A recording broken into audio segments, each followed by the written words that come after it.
Hello, my beautiful people. Good afternoon, good morning, good evening. Depends where you are in the world. It's afternoon here. Nice clear sky. Some scattered clouds, but yeah. And it's a nice and bright day, beautiful day. I love sunny days. I think most of us do. And so yes, it's like, you feel like uplifted and you feel like you have more energy. Anyway, it's like a tonic. But when you subscribe to my channel, when I see there's been one subscriber, even one subscriber have been added on, that is also like a tonic for me. I cannot thank you enough for subscribing to my channel. It's just an effort. And it's a small platform at this minute. I just want to spread the word. I want the message, the opinions, the comments to go around and become like a universal platform sort of thing, where people from all communities, people from all walks of life get together and give their comments and that's why I always say, I'm more than open to any positive criticism, inappropriate words, please. It's your right. If you feel that I'm saying something and you don't agree with that, please say so. If you think there's something that I've not put right, or if I have not said if I've said something that you don't agree with, please, leave in the comments. And I promise I will actually respect that. And if there is a question, I will definitely answer it. That would be my priority to, answer your questions. But please, keep in touch, keep intact, with this channel, because that's the only support that can keep it going and growing. Anyway, in my last video, 2 minutes 35 seconds, see how much I talk. 2 minutes 39 seconds is gone in this lecture. 2 minutes 43 seconds, good lord, I'm in the time. Anyway, yeah, time is flying these days. Actually, I was talking to somebody, just I think that was and it felt like I spoke to them a few days ago. And when I spoke to them today, and I said, well, do you remember you said this a couple of days ago? They said, we said it last month. So anyway, this is how, sometimes you lose the track of time. In my last video, this is the part 2, I was talking about the doctors. I'm not a negative person. I'm not a negative mind. But unfortunately, if you see something happening, you worry about your coming generations, you worry about other people, you worry about, like, when I was in that hospital, I was more than myself, I was worried about the people who are really more in worse situation, health wise, or even the people who are obviously much older than me, and they don't know, what they've been given in the name of the food and whatever is happening with them. I know doctors try to help, but like I said, doctors have started behaving, and we don't want to generalize it. There are still some doctors, like in my surgery, my doctor is actually he's very he's a very supportive doctor. So we can't generalize it. We cannot generalize it. But yes, what I saw in the hospital, that is what I'm talking about. Okay, so maybe that only happens in the hospitals. I have no idea, because in the surgery, my doctor is very good. But when it comes to the hospital, last time it happened in the hospital as well. And this time I would like to openly talk about it, not because I want to, troll anybody, or I want to talk bad about anybody, because that was like 24 years ago. But, and I have mentioned it slightly a few times in my videos, sometimes your experiences leave a scar on your soul, and those scars take very long time in going away. Even if my optimism is contagious. My friends always say you're contagiously optimistic. Thanks to God for that, fingers crossed. And I love it. I want to be like this. I'm not a negative person. I try to just move on from negativity to positivity as quickly as possible. But sometimes things can hold you back, and you pull yourself out, and then again things pull you back, because it's your mind that's playing memory, that keep coming back sometime, and the feeling comes along with that. Obviously you control it, obviously you need to control it, because that's a rotten food that has been happened, done and dusted. Obviously that experience you have lived, good or bad. You can't keep living it and keep suffering and keep punishing yourself and torturing yourself. But having said that, no matter how positive you are, it will come back sometime. Unless you're a hermit, unless you have a full control of your mind, unless you are meditating 3 to 4 hours a day, every day, But for a common person, for a normal person like you and I think we do struggle sometimes. So what happened 25, 24 years ago was, I had just lost my husband. I had 2 very young children. My son was just about 6 months old, a little over actually, 6 to 7, 8 months old. And then I had some gynecological problem. And I just went to the hospital, and they checked, and they said I had a polyp and they had to remove it. And I said, that's fine. I will just try to make it as quick as possible, but I still need to say this whole experience, because then that will give you a clear picture of what I'm talking about. And then they did the polyp and they took it out. It was just like a biopsy they did from down below, so no big operations, nothing. And then it was sent off, and they told me I had some internal stitches. I was very young, obviously, at that time, and they said, then wait for 10 days, and then after that, lift anything.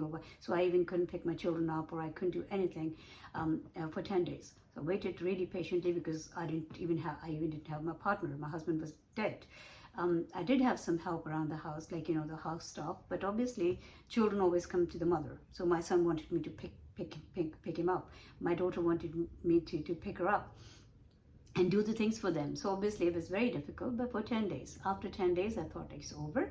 But then I went out, and then I realized something has happened. So again, I called the hospital, and they said, I'm just cutting it as short as possible. And they said, oh, we've sent a letter out for you. Have you not received the letter? I said, no. And then I told them what was happening, and they said, well, the letter is on its way, but you can also come tomorrow to see the surgeon, the lady who did the biopsy last time. So I went to see her, and there she was sitting. There was another lady sitting in the corner in that room, and she said, this lady, and she introduced her. No need to go into the names or anything, but yeah, it was NHS hospital, but I'm not saying the surgeon's name or anything. And if somebody would like to know, I will tell that as well. It's no secrets. So this lady was sitting in a corner, and she said, well, this is the lady from cancer support, and my son was sitting in my lap, and my daughter was in the waiting room with my cousin outside. And then she broke the news and said, we've got a bad news for you. We found some cancer cells in your polyp that we removed. And that was like a bomb blast, obviously. Somebody who's just lost their husband, and they've got young children, and she's a young woman, and you can imagine what it could be like, what it would be like. So I was crying in tears, literally complaining to God, saying what's happening to me. And then my son was looking at me, and he was also crying. And a very upsetting situation. It took me a few minutes to come to terms with what was happening. Normal human being, right? So then I said to her, I don't need this lady. I mean, it's very kind of you that you suggested, and she's there, but I would rather not speak to her. I don't want to cry on anybody's shoulder, And then she put me through the bone scan and CT scans and repeated all kind of scans.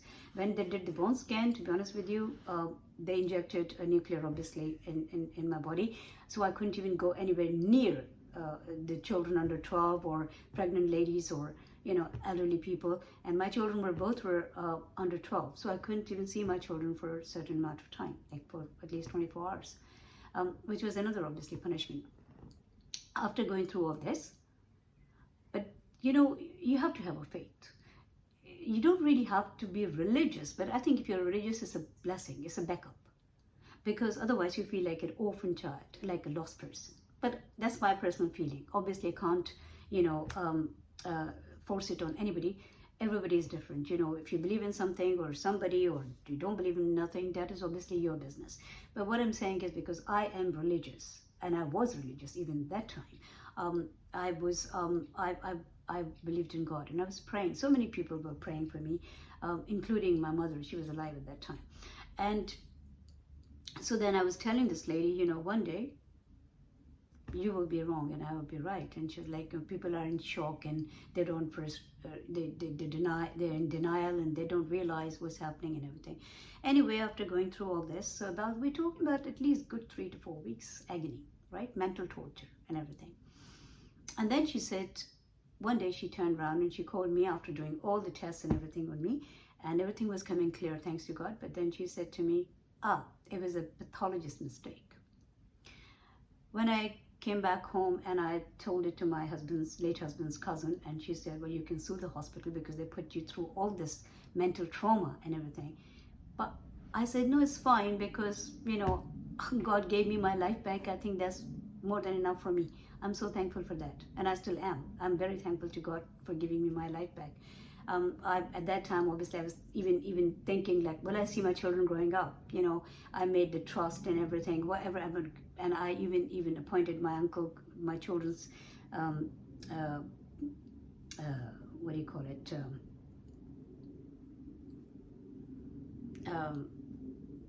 I'm trying to remember the word, anyway, so the guardian. So yeah, I went through all that.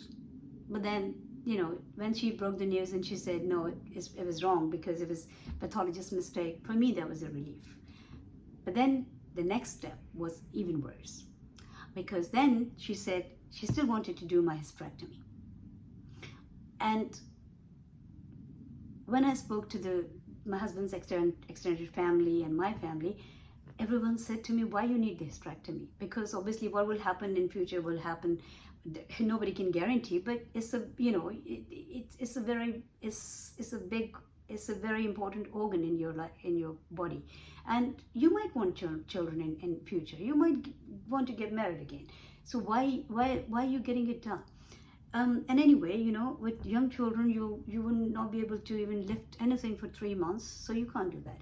Anyway, with all those things, so next day, after 12 hours fasting, next day when she was going to do it, in the morning when she came to see me, and I explained and I said, sorry, I don't want to get it done. Miss Tabbitt was her name. So I said, Miss, because she was a surgeon. So I said, Miss Tabbitt, can you please, can I just not have it done? I don't know, it just felt like I've asked for her kidney or something. I don't know if these doctors get paid extra for bigger procedures. I have no idea. If you know, please leave in the comments, because I also tried to find out why she was so upset. It was my decision, but she just walked out because she was not happy. And then there was her assistant, Indian doctor, walked in, and he said, oh, you got a strong head on your shoulder. And I said, well, I think it's my right, because I just don't want to get it done, because who will face the problems after that? And he said, yeah, okay. And then he also walked out. And then the nurse came running, literally running. She literally walked in. She had a form in her hand. She said, sign it quickly. We're taking you in. And I said, what is this? And she said, it could also be a hysterectomy form. I have no idea, because they didn't allow me to read it. It was my right to read it. But no, she just got it signed. Silly me, I signed it. Because I thought like the surgeon, the consultant has already been upset. I didn't want to upset her more. I trusted her. Again, although she was not trustworthy, I made a mistake. So, although reluctantly, I didn't want to sign it. I wanted to read it. And she's like, no, it's okay. But we're just doing the final check. She did not say what final check that was. And she took the forms away after getting it signed. Then they put me to sleep, anesthesia. When I woke up from this general anesthesia, my whole body was like somebody's beating me up. I could not move an inch. And the nurse standing by my bedside, and when I was in that state of drowsiness, I could hear them saying the pulse is going down, the BP is very low, the blood pressure and all that stuff. I could hear that in a dreamy state. But when I came back, I saw this nurse standing there. I asked her, what's happening? Why my body's aching like somebody's beating me up? It didn't happen in the last biopsy. She said, oh, it's just because you had a laparoscopy. laparoscopy. I'm not sure if I'm pronouncing it right. I'm not a medically qualified person. Laparoscopy, yeah. And I said, what is that? And she said, oh, they put the camera in your belly button and 2 wires on either side of your belly button to look inside. So I said, well, they didn't explain it to me. They didn't say it. Well, she said, well, you talk to the surgeon about it, to the consultant. I can't explain. I can't answer your question. So that was it. And then they came to me and they said they were discharging me. Can you imagine? They were discharging me in that, physical state. And they asked me to call somebody from home so they can take me home. And I said, there's no one there. There's my house staff and my husband's cousin who's looking after my children. And my children are very young, so who's going to come to pick me up? So they said, fine, then we can call the taxi for you. We'll give them the hospital number. We'll give them your home number. And they spoke to the nurse spoke to the taxi driver and said, if she passes out, then bring her back here. And they put me in like some good. They just put me in the taxi and said, well, transport her to her house. When I got to my house, when my husband's cousin, she's not a panicky woman, she's quite a calm person, but when she saw me coming out of the taxi, she literally ran from there. And afterwards she told me I was like turmeric color and very pale and very weak. Right? This was done without my consent. That signature was not my consent, because I was not even made aware what they were going to do to me. I don't know whether she did it, because some people said she did it because she might have her students, medical students already lined up, who she didn't want to disappoint. Okay, if it's not the hysterectomy, let's use the guinea pig for this procedure. I don't know. Or maybe they get paid more. I have no idea, because I don't know nothing about it. I still keep wondering why she was so interested in doing something with my body. I still feel like I've been raped, literally. If I think about it, I feel like you've been raped, because somebody did something. They took a liberty on your body without your consent. This was NHS 24 years ago. This time when this emergency happened and I was rushed to the hospital, that's why I was so reluctant. I didn't want to stay in the hospital. But unfortunately, I had to stay in the hospital because NHS is so-called free. Although it's not free. We pay the taxes, so obviously they go towards NHS. It's a blessing. It's quite a help to have for the emergencies and things like that. But the doctors get very upset. They get very bossy. They decide for you. You can't self-discharge because they get upset with you. So you can't make any decision. Once you are in any NHS hospital, you have to just be under whatever your doctors say. To some extent, I can respect that, but when it goes beyond the limits, and especially after the experience I had 24 years ago, all that overconfidence and so-called professionalism, and I was the only one who, ended up being the victim of all that. And I still don't know why she was so interested in doing that. So when this time it happened, I really felt bad, because it was another shaking up. And it was this time even worse. Not worse in the sense, but actually because they don't ask you anything. Doctors never discuss anything with you. They don't have the time. They just come like machines. Okay, okay. Oh, give it this, give it this. So many times they change your medicines. You're not even entitled to know why they're changing your medicine. If you want to discuss, they just precisely, some out of their kindness, tell you quickly. But that's it, really. Doctors even don't sit. Actually, yes, there was another incident in the same hospital. There was 3 different type of chairs. So soon after I was in that room, somebody was dragging that chair, and I was like, that's the only chair that one can sit comfortably in. Can you leave it here? She said, no, that's not the patient's chair. That's the doctor's chair. Discrimination. Doctor's chair. But doctors don't even like sitting in the patient's rooms. They don't. Because obviously it might be degrading, I have no idea. But anyway, whatever your experience have been, and what do you think of my experience, please leave your comments. Because now I've opened this chapter again. Not to offend anybody, it's my right to say what happened to me. I'm not blaming anybody for anything, but yes, I'm exactly just stating the fact, what happened. I'm not saying anything wrong about anybody. There are definitely some very good doctors around. Like I said, in my surgery, my doctor is very good. His name is Dr. Okoy. Very nice person, very nice doctor. But when it comes to what happened in the hospital last time and this time, I will say God save us all from the hospitals and doctors. Amen. You look after yourself. Keep a smile on your face no matter what. Leave your comments. Talk to me, please. And subscribe to the channel so I can share more my experiences, other people's experiences, and we can all share our opinions on different things, on life in general. And try to make some improvements, educate each other. I'm not the one who knows everything. Obviously, you can also share your opinions and in your comments, because so I can learn something from you. So please, you're welcome to leave your comments. I will read them, and if there is a question, I will answer the questions. Again, 21 minutes, 6 seconds long video, but I can't do anything. How many more? So one more is coming on the doctors. Please keep an eye on that as well. Yeah, keep smiling, because life, no matter what, life is so beautiful.